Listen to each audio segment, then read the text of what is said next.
Lancement du collectif Non et non ça suffit, ce samedi 1er août 2020 à Paris. Un collectif initié par des jeunes de la société civile ivoirienne en France.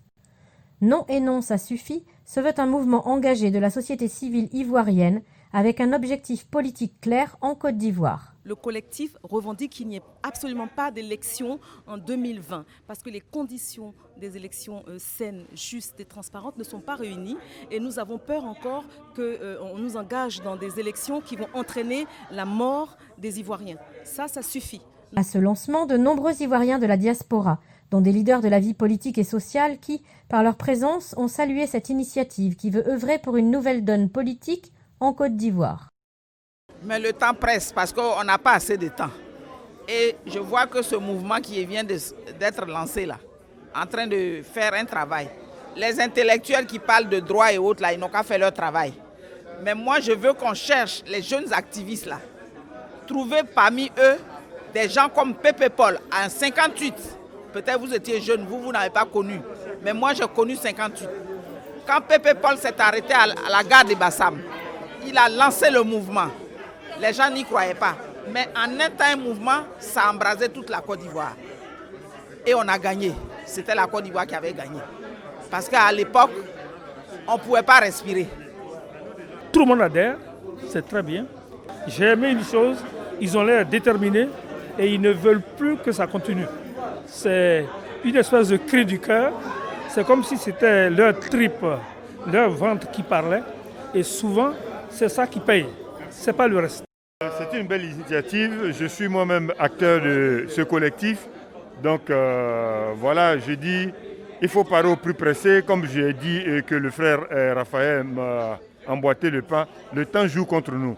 Bon, on va se reporter sur l'événement du 8, les différents événements qui arrivent pour se prononcer. Pour le collectif Non et non ça suffit, les conditions ne sont pas réunies pour des scrutins justes et transparents à 3 mois des élections en Côte d'Ivoire. Le collectif Non et non ça suffit demande donc en clair une transition politique en Côte d'Ivoire.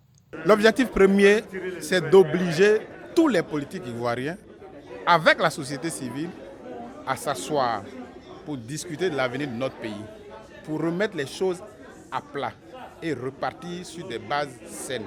Parce que pour nous, l'élection qui arrive est une deuxième guerre plus meurtrière que celle de 2010 qui s'annonce. Nous voulons éviter cela. Non et non, ça suffit. Pourquoi?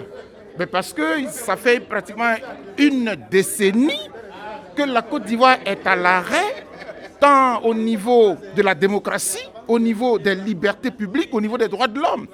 Et puis ça n'en finit pas. Et là aujourd'hui encore on se retrouve à la veille d'une élection.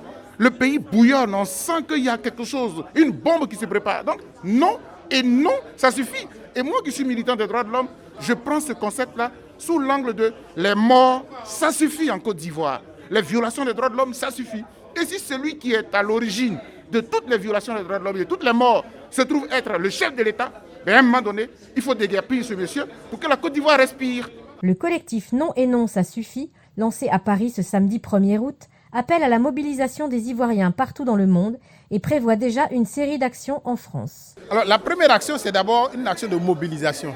Sensibiliser les gens au danger qui nous guette s'il y a une élection en octobre effectivement. Donc c'est d'abord une action de mobilisation. Et quand on sera mobilisé, nous on va descendre sur le terrain pour obliger d'abord le pouvoir en place à entendre le message du peuple. Pour obliger tous les politiques qui dans leurs états-majors respectifs se préparent pour une élection, pour leur dire non. Nous pensons qu'une élection maintenant n'est pas bonne. Il vaut mieux qu'on s'asseye pour discuter des conditions d'une bonne élection, d'une véritable démocratie sur le terrain en Côte d'Ivoire. M. Ouattara, qui au départ rassurait les Ivoiriens par rapport à un 3e mandat, est sur le point de revenir sur sa parole par rapport à la manipulation de ses partisans dans son parti politique. Il y a aussi le problème de la CEI. La CEI qui est totalement déséquilibrée et qui est à 98% constituée par les membres du RHDP et du RDR. Donc on ne peut pas aller à une telle élection tant que nous n'avons pas obtenu gain de cause. Je ne parle même pas d'équilibrage ou de rééquilibrage de la CEI. On a passé ce cap-là. Il faut parler maintenant même de refonte de la CEI. Refonte complète de la CEI qui fasse qu'on aille sur des bases un peu plus saines que celles qu'on voit aujourd'hui. On est dans une configuration d'entourloupe. on ne nous entourloupera pas une seconde fois. À 3 mois des élections ivoiriennes et en attendant une possible candidature du président Alassane, les tensions semblent de nouveau se cristalliser. Mais pour les membres du collectif Non et Non, ça suffit, la Côte d'Ivoire peut sortir du cercle vicieux des violences post-électorales si un travail est fait en amont en vue d'assurer la transparence des résultats.